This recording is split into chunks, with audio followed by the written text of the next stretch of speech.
এলাকাবাসীর পক্ষ থেকে, মাদ্রাসার পক্ষ থেকে এবং কমিটির পক্ষ থেকে শুভেচ্ছা ও অভিনন্দন। এই পর্যায়ে আপনাদের সম্মুখে বিশেষ বক্তা হিসেবে বক্তব্য উপস্থাপন করবেন বাতিলের আতঙ্ক সুমদের কণ্ঠের অধিকারী হযরত মাওলানা মুফতি মাসুদুল করিম সাহেব পলাশ। ওনাকে ওনার মূল্যবান বক্তব্য করার জন্য অনুরোধ করা হলো।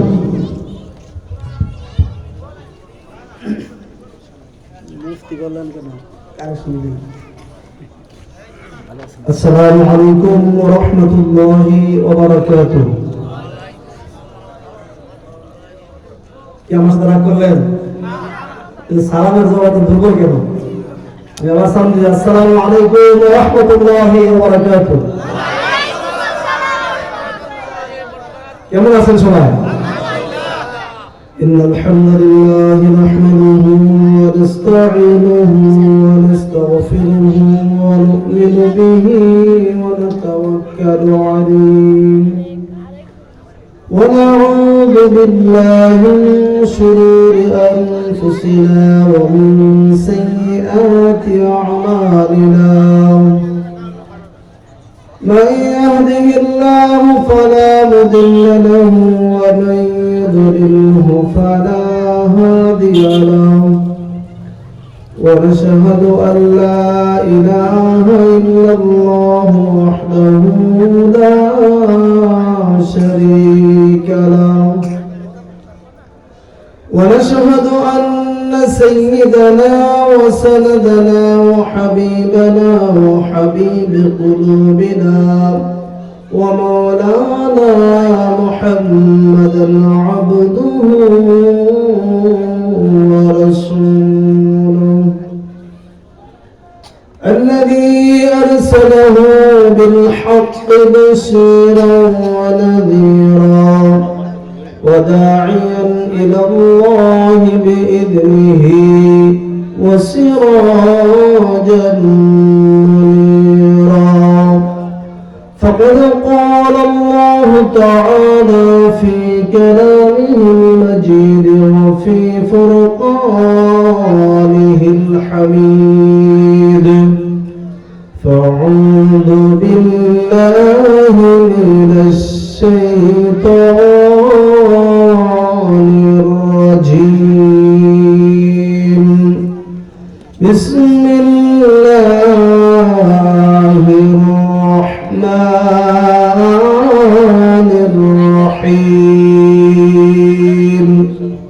সবাই আমার সাথে পড়েন। والعصر إن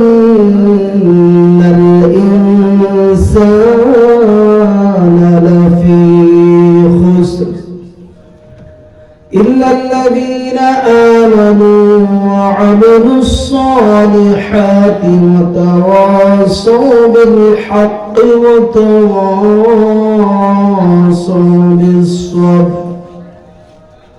وقال النبي صلى الله عليه وسلم تركت فيكم أمرين لن تضلوا ما تمسكتم بهما كتاب الله وسنة رسوله أو كما قال عليه الصلاة والسلام.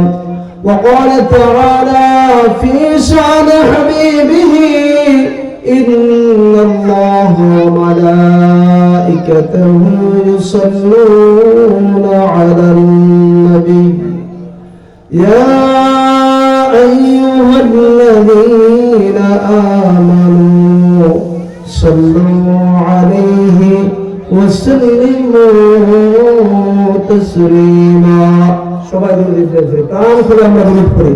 اللهم صل على محمد وعلى آل محمد كما صليت على إبراهيم وعلى آل إبراهيم إنك حميد مجيد. اللهم بارك على محمد وعلى آل محمد كما باركت على إبراهيم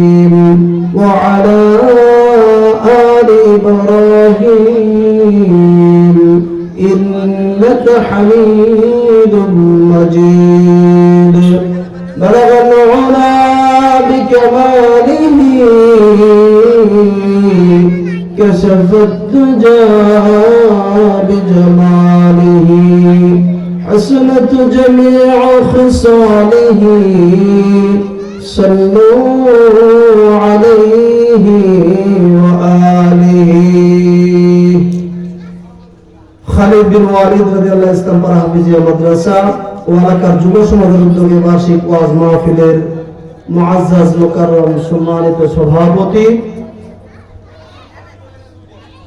জনাব মোহাম্মদ সাইফুল ইসলাম হাসিব সাহেব, বিশিষ্ট ব্যবসায়ী বান্টি বাজার, আজকে উপস্থিত রয়েছেন আজকের এই ওয়াজ মাহফিলের সম্মানিত প্রধান অতিথি বাংলাদেশ জামাত ইসলামী কেন্দ্রীয় মজলিস শুরার অন্যতম সদস্য এবং জেলা সেক্রেটারি সদরভাগের বড়ভাই ইসা খালি ফাজিল ডিগ্রি মাদ্রাসার সম্মানিত ভারপ্রাপ্ত অধ্যক্ষ জননেতা হযরত মাওলানা আমজাদ হোসেন হাফিজাহুল্লাহ। প্রধান মেহমান হিসেবে উপস্থিত থাকার কথা রয়েছে জনাব হাজী মোহাম্মদ মাহবুব আলম, বিশিষ্ট ব্যবসায়ী, বিশিষ্ট সমাজসেবক কাদিরচর। প্রধান পৃষ্ঠপোষকরা আছেন জনাব মোহাম্মদ আব্দুল হান্নান, সভাপতি জামাত ইসলামী কাদিরচর। প্রধান উপদেষ্টা হিসেবে আছেন জনাব মোহাম্মদ জাহিদুল ইসলাম টুনু, বিশিষ্ট সমাজসেবক ইসলামপাড়া। বিশেষ অতিথিবৃন্দ, ওলামায়ে কেরাম, আমার সামনে উপবিষ্ট শ্রদ্ধেয় মুরব্বিয়ান ইসলাম, যুবক ভাইয়েরা এবং পর্দার অন্তরালের শ্রবণতা আমার শ্রদ্ধেয় মা ও বোনেরা, সকলের প্রতি আমারও আমার আন্তরিক সালাম। আসসালামু আলাইকুম ওয়া রাহমাতুল্লাহি ওয়া বারাকাতুহু। মহান আল্লাহ পাক রব্বুল ইজ্জতের দরবারে লাখ কোটি শুকরিয়া যে মহান মালিক আমাদেরকে অত্যন্ত সুন্দর একটা পরিবেশে দিনের আলোচনা শোনার জন্য সুযোগ করে দিলেন, এই জন্য শুকরিয়া আদায় করছি আলহামদুলিল্লাহ। আল্লাহ তাআলা শুকরিয়া যে আমরা মন খুলে প্রাণ খুলে এখন কোরআনের কথাগুলো বলতে পারছি, ঠিক কিনা? বিগত প্রায় 16-17 বছর যাবত ওলামায়ে কেরাম প্রাণ খুলে মন খুলে ইসলামের কথাগুলো বলতে পারে না, ঠিক কিনা? তাদেরকে হাতে পায়ে বেরি পরে উঠে দিয়ে বলছে, হুজুর এই বলতে পারবেন, এই বলতে পারবেন না, এই বলতে পারবেন, ঠিক কিনা? কিন্তু আল্লাহ পাক রব্বুল আলামিন গত 5 আগস্ট এমন একটা সুযোগ আমাদেরকে করে দিলেন। 17 বছরের জালিমকে আল্লাহ পাক রব্বুল আলামিন এই দেশ থেকে অপমান করে লাঞ্ছিত করে তাড়িয়ে দিলেন, ঠিক কিনা? এখন আজকে আমরা ইসলামের কথা, কোরআনের কথা মন প্রাণ খুলে আমরা বলতে পারছি আলহামদুলিল্লাহ। আমরা পবিত্র কোরআনুল কারীমের